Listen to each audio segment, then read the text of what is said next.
नमस्कार दोस्तों, स्वागत है आपका आज की जादुई क्लास में, जिसमें अपन बात कर रहे हैं उपन्यास को लेकर के। तो आज का अपना क्वेश्चन रहेगा क्या, देखिएगा।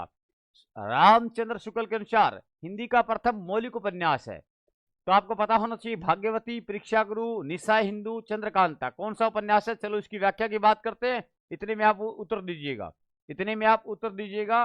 तो अगर उत्तर देंगे तो आपको अच्छा याद होगा। चलिए बात करते हैं भाग्यवती की। तो मैं कहता हूं भाग्यवती, मैं कहूंगा कि आप प्रश्न आता है कि रचना काल के अनुसार, रचना काल के अनुसार, रचना काल के अनुसार हिंदी का प्रथम उपन्यास, रचना काल के अनुसार हिंदी का प्रथम उपन्यास कौन सा है।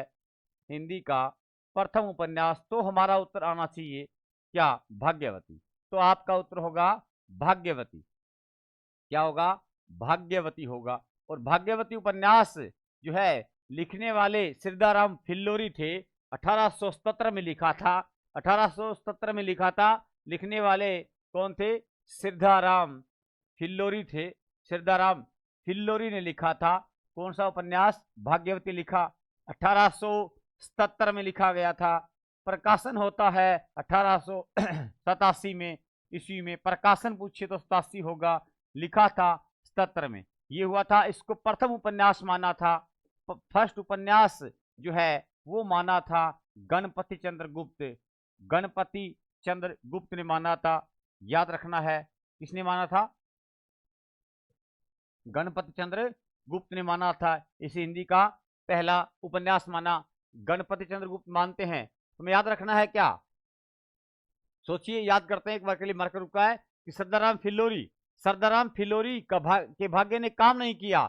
सरदाराम फिल्लोरी के भाग्य ने काम नहीं किया, उसका भाग्य फेल हो गया। फिल्लोरी फेल हो गया, उसके भाग्य ने 77 में सात में सात नहीं दिया, तो भाग्य फेल हो गया। भाग्य फेल हो गया, भाग्य खुला आने वाले 10 साल बाद, 87 में प्रकाशन होता है। आप सोचिए, गणपति चंद्रगुप्त मानते इसे हिंदी का पहला उपन्यास। जो आप हमें सोचना है कि किसको, भाग्यवती, गणपति, गणपति भाग्यवती, इसको मानने वाला ही था। और वैसे ही पति का भाग्य पत्नी के आगे फेल हो जाता है, वैसे ही पति का भाग्य पत्नी के आगे फेल ही हो जाता है। उसका भाग्य, पति का भाग्य कभी साथ साथ साथ देता है नहीं, साथ देता है नहीं। इसलिए ये थे। एक साथ में विजय शंकर मल भी है, विजय शंकर मल ने भी माना था। विजय शंकर मल ने भी इस बात का समर्थन किया था। विजय शंकर मल ने भी इस बात का समर्थन किया था। तो विजय शंकर मल भी इस बात का क्या करते हैं, समर्थन करते हैं। लाइन कैसे आ गई, चलिए आगे आगे बात करते हैं अपन, आगे बात करते हैं।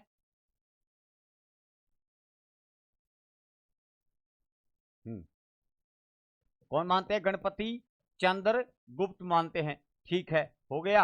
और साथ में समर्थन करने वाले कौन थे, विजय शंकर मल। तो एक प्रश्न तो ये हुआ, ये तय कर लिया हमने कि ये तो नहीं है। परीक्षा गुरु, परीक्षा गुरु की बात करते हैं। तो परीक्षा गुरु उपन्यास जो है, परीक्षा गुरु उपन्यास 1882 में लिखा गया। इंपोर्टेंट है, सारी बातें, सारी बातें इंपोर्टेंट है।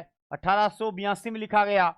और 1882 में लिखने वाले लाला श्रीनिवास दास थे। लाला श्रीनिवास दास थे। लाला श्रीनिवास दास ने लिखा था।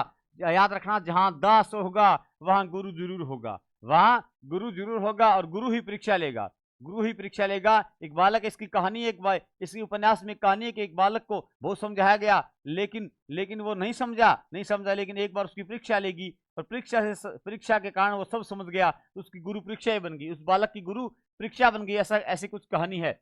ये हिंदी का प्रथम, शुक्ल साहब कहते हैं, ARC ने कहा था, रामचंद्र शुक्ल ने कहा क्या, हिंदी का प्रथम। याद रखना है, अंग्रेजी ढंग का, अंग्रेजी ढंग का और सुधारवादी दृष्टिकोण का, सुधारवादी दृष्टिकोण से, सुधारवादी दृष्टिकोण से अंग्रेजी ढंग का पहला क्या है, अंग्रेजी ढंग का प्रथम मौलिक उपन्यास है, प्रथम मौलिक उपन्यास है। और इसी को मानते हैं सब, मौलिक उपन्यास है, मौलिक उपन्यास है। 8-2 8-2 8-2 8-2 10-2 10-2 10-2 परीक्षा 2 परीक्षा 2 8-2 में क्या 2 8-2 8-2 परीक्षा 2 है 10 परीक्षा 2 8-2 8-2 परीक्षा 2 गुरु तो होगा, वहां 10 अवश्य होगा। रामचंद्र शुक्ल इससे क्या मानते हैं, हिंदी का प्रथम मौलिक उपन्यास। वैसे आचार्य रामचंद्र शुक्ल हिंदी साहित्य में सबके गुरु हैं, सबके गुरु हैं। आगे बात कर लेते हैं निशाय हिंदू की। तो इसका उत्तर हो गया, मौलिक उपन्यास पूछा परीक्षा गुरु, निसहाय हिंदू देखिएगा फटाफट। निसहाय हिंदू, निसहाय हिंदू किसका है? निसहाय हिंदू है राधा कृष्ण दास का है। इसकी विशेषता है, इसकी विशेषता क्या है? राधा कृष्ण दास का है, राधा कृष्ण दास का है। इसकी विशेषता ये है कि निसहाय हिंदू जो है वो क्या है, यानी मुस्लिम जीवन पर आधारित हिंदी का प्रथम उपन्यास, मुस्लिम जीवन पर आधारित हिंदी का पहला उपन्यास, मुस्लिम जीवन पर आधारित, क्या है ये? आधारित हिंदी का, आधारित हिंदी का क्या है?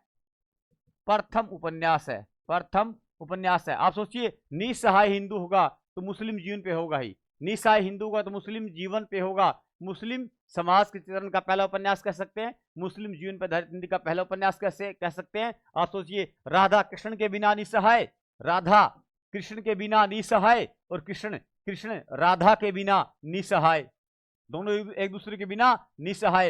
हिंदू निसहाय हो जाएगा तो मुस्लिम समाज आ ही जाएगा, आ ही जाएगा, ये पता होना चाहिए।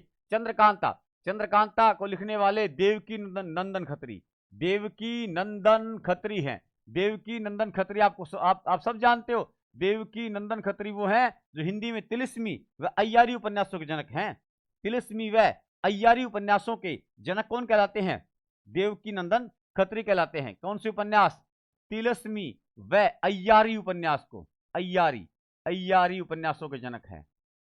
अय्यारी उपन्यासों के जनक देवकी नंदन खत्री। और चंद्रकांता उपन्यास को हिंदी का पहला उपन्यास मानने वाले कौन? कृष्ण, डॉक्टर कृष्णलाल ने माना था। डॉक्टर कृष्णलाल के अनुसार यह हिंदी का क्या है? प्रथम उपन्यास है। आप सोचिए, आप सोचने की बात है, देवकी नंदन खत्री का उपन्यास था चंद्रकांता, सब प्रसिद्ध उपन्यास था। इसको सीखने के लिए इतना प्रसिद्ध रहा, इसको पढ़ने के लिए बहुत से उर्दू जीवियों ने हिंदी सीखी। तो आप सोचिए, देवकी का नंदन होगा तो कृष्णलाल ही देवकी का नंदन है। देवकी का नंदन तो कृष्णलाल ही है, कृष्णलाल जो कृष्ण है वो देवकी का नंदन है। ऐसे पता बहुत सी बातें हैं। हिंदी का प्रथम जो है बाल मनोविज्ञान पर आधारित उपन्यास जो है नूतन ब्रह्मचारी बाल कृष्ण भट्ट का, बाल मनोविज्ञान नूतन ब्रह्मचारी बाल कृष्ण भट्ट का, बाल कृष्ण भट्ट में बाल है।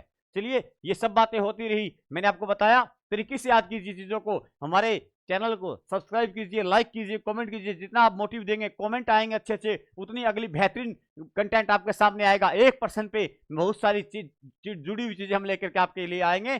सभी मित्रों को धन्यवाद। जय हिंद।